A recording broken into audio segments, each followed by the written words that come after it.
जी, बिल्कुल, अल्लाह पाक सर खुश रखे, सलामत रहें। सर सबसे पहले चलते हैं कि ये अपोज़िशन काफ़ी सरगर्म है, खुफिया प्लान किसी को बताया नहीं जा रहा। क्या है प्लान अपोज़िशन का? बड़े बड़े पुरुम्मीद हैं इस दफ़ा। देखिए, अपोजिशन का खुफिया प्लान जो है वो आपको, आप और हम और पता नहीं कितने जर्नलिस्ट और मीडिया एंकर और व्लॉगर जो है वो रोजाना मीडिया में बता रहे हैं। और बहुत सी बातें वो तकरीबन वो वो वो वो वो तो हमारे प्लान है ना, मैं अपोज़िशन के प्लान की बात कर रहा हूँ। तो अपोजिशन का यकीनन बहुत सी चीजों में तो प्लान सामने आ गया है, जैसे उन्होंने अदम एतमाद लाना है, ये बात उनके प्लान का हिस्सा है। हाँ, कब लाना है ये खुफिया है। कितने लोगों के साथ लाना है ये खुफिया है। अच्छा, क्या क्या प्लान में होगा, यानी अदम एतमाद की कामयाबी की सूरत में वजीर आला पंजाब कौन होगा, वजीर आजम मुद्दती कौन होगा। अच्छा, वजीर आजम के अगेंस्ट प्लान आपके अदम एतमाद लाना है, या स्पीकर को लाना है, या वजीर आला को लाना है, या तीनों तरफ एक साथ लाना है, या एक को लाना है, ये खुफिया है।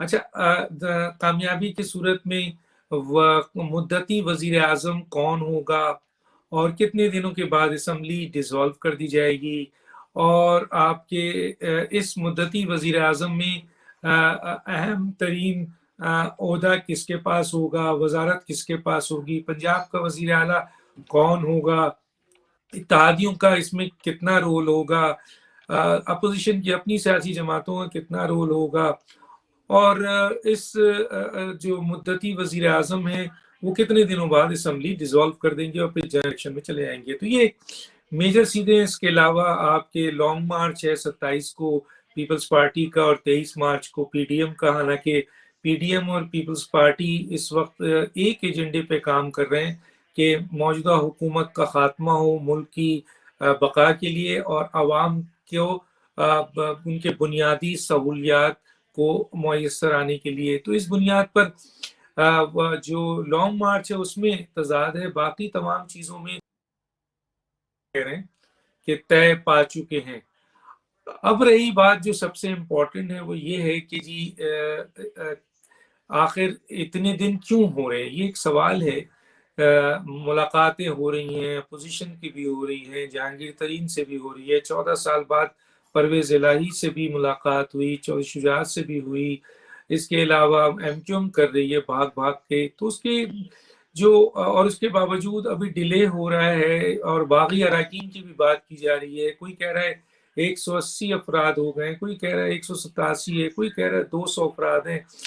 तो कहने का मतलब है कि हतमी, बिल्कुल आप सही कह रहे हैं, उसकी वजूहात है। उसकी वजूहात ये है कि देखिए, माजी में पाकिस्तान में अदम एतमाद जब भी लाई गई वो नाकाम हुई, और उस अदम एतमाद को बहुत ओपन तरीके से डिस्कस करके लाया गया, जिसकी बुनियाद पे काफ़ी ऐसी चीज़ें जो सेटल हो सकती थी वो नहीं हो सकी। तो वही सियासी जमातें आज खड़ी हैं अदम एतमाद के लिए, जो माजी में किसी न किसी सूरत में अदम एतमाद का हिस्सा रही हैं। अच्छा, कोई शक नहीं है कि जी कल की सूरत हाल और आज की सूरत हाल में एक वाज़ेह फ़र्क जो आया है, वो बहुत बड़ा फ़र्क है, और वो जिसकी निशानदेही आपने भी की है कि इस वक्त इस्टेब्लिशमेंट जो है वो अपने आप को न्यूट्रल कर चुकी है या करने जा रही है। बज़ाहिर अपोजिशन के अहम तरीन लीडर्स का कहना है कि जी आपके एस्टेब्लिशमेंट ने अपने आप को जो है वो ना सिर्फ अलग किया है बल्कि अमली तौर पर उसका मुजाहरा भी किया है। फॉरेन फंडिंग केस का कई सालों बाद जो है वो मंजर आम पे आना। इसी तरीके से आपके जो फैसल वाडा का केस है उसके ऊपर इलेक्शन कमीशन के फैसले, केपीके का इलेक्शंस, तो ये सारी वो चीजें हैं। और फिर सबसे अहम बात यह है कि जी 20 नवंबर के बाद जो मौजूदा डीजीआईएसआई का मीडिया में अपने आप को रिप्रेजेंट करना या लाना, ये किसी भी किस्म की एक्टिविटीज में अपने आप को दिखाना, इन चीजों से उन्होंने अपने आप को बिल्कुल अलग किया। और उसके बाद अब ये बात भी सामने कई दफा आ रही है, और हमें भी इस बात की आई थी खबर, और हमने उसको वीलॉग के जरिए आप तक पहुंचाया या सुनने वाले तक पहुंचाया कि इस्टेब्लिशमेंट ने न सिर्फ अपोजिशन को बल्कि इमरान खान को भी मैसेज दे दिया है कि हम मौजूदा सूरत हाल में अदम एतमाद में हमारा कोई रोल नहीं होगा। चुनांचे इसी बुनियाद पर इमरान खान साहब ने अपने पैतरा बदला, क्योंकि कल तक तो उनका पूरी उम्मीद और भरोसा इन्हीं बेसाकी पे थी कि वो इस्टेब्लिशमेंट इनको लेके आई है, तो इस्टेब्लिशमेंट ही उनको चला रही है, तो इस्टेब्लिशमेंट ही मजीद 1.5 साल पूरा करेगी, इस्टेब्लिशमेंट ही अदम एतमाद नाकाम करेगी, और इस्टेब्लिशमेंट ही अगला 5 साल उनको देगी।